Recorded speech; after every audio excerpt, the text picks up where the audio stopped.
Une fan de Taylor Swift décède à cause de la chaleur au Brésil, le mouvement Justice pour Nahel, et Emmanuel Macron qui prend la parole sur la guerre entre Israël et le Hamas.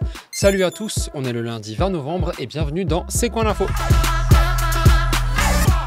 Une fan de Taylor Swift est morte à cause de la chaleur en attendant le début de son concert à Rio. Elle s'appelait Anna Benevides, 23 ans, elle est décédée d'un malaise cardiaque. On vous en parlait mercredi dernier dans C'est quoi l'info, le Brésil est traversé par une vague de chaleur extrême. Pendant le concert de l'artiste, la chaleur atteignait les 60 degrés ressentis avec une foule de fans massés dans la fosse du concert. À la base, les bouteilles d'eau et gourdes étaient interdites à l'intérieur.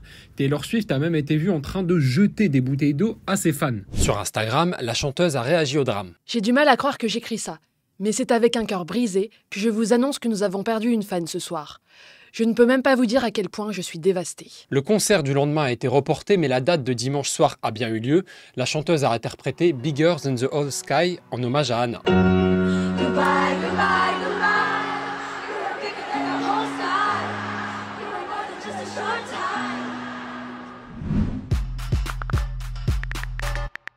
Justice pour Nahel, c'était le slogan hier dans les rues de Nanterre en région parisienne. 500 personnes étaient rassemblées. Nahel avait 17 ans et il a été tué par un tir policier en juin.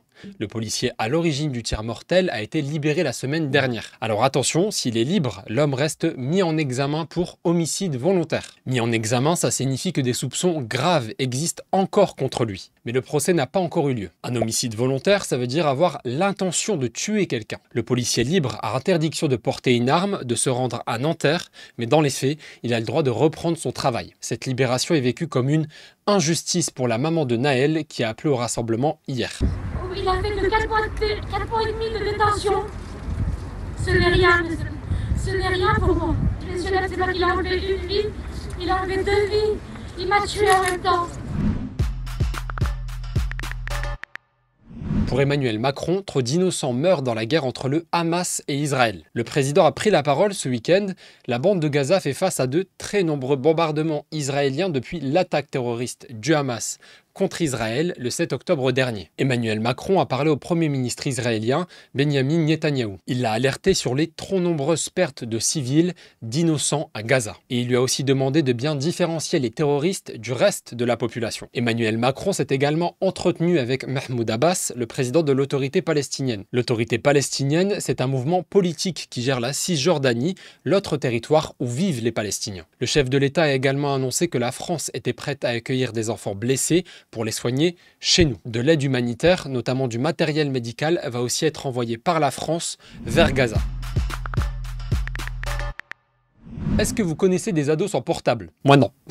J'en connais pas, je crois. Vous connaissez des ados sans portable? Non. Non, il n'y a pas d'ados sans portable, ça n'existe pas. En Espagne, on pourrait bien en voir de plus en plus. Je vous raconte. Le mouvement s'appelle Adolescence sans mobile. Alors, c'est né d'une discussion WhatsApp et Telegram entre parents révoltés. Ils n'en peuvent plus de la place que prend le téléphone dans la vie de leurs ados. Ils ont peur des difficultés d'attention que ça peut provoquer, voire même des pertes de mémoire. Bref, face à tout ça, ils décident d'agir. Alors, les discussions sur les réseaux commencent en Catalogne et en quelques jours, ça arrive à Madrid, la capitale, et ça se répand partout ailleurs dans le pays. Le truc, c'est que c'est pas juste des parents mécontents, ils sont maintenant soutenus par des institutions comme l'Agence espagnole de protection des données ou l'Ordre des médecins de Madrid. Bref, ils commencent vraiment à peser. En Catalogne, une semaine de débat sur le sujet a même eu lieu la semaine dernière. Reste à voir si niveau politique, ça aboutira sur une loi. Dites-nous en commentaire qu'est-ce que vous pensez de l'initiative de ces parents espagnols et est-ce que vous imaginez sans portable? Kobalade et Zola préparent un projet commun et ça devrait sortir très bientôt. L'annonce a eu lieu samedi soir au Zénith. Zola s'y produisait et ça a été la grosse surprise de la soirée. Mais aujourd'hui c'est l'union. Aujourd'hui c'est l'union. Alors qu'ils étaient vus par tous comme des rivaux, les deux rappeurs ont pris tout le monde de court en montrant ça. Et si l'union était une carte, pourquoi ne pas la distribuer ?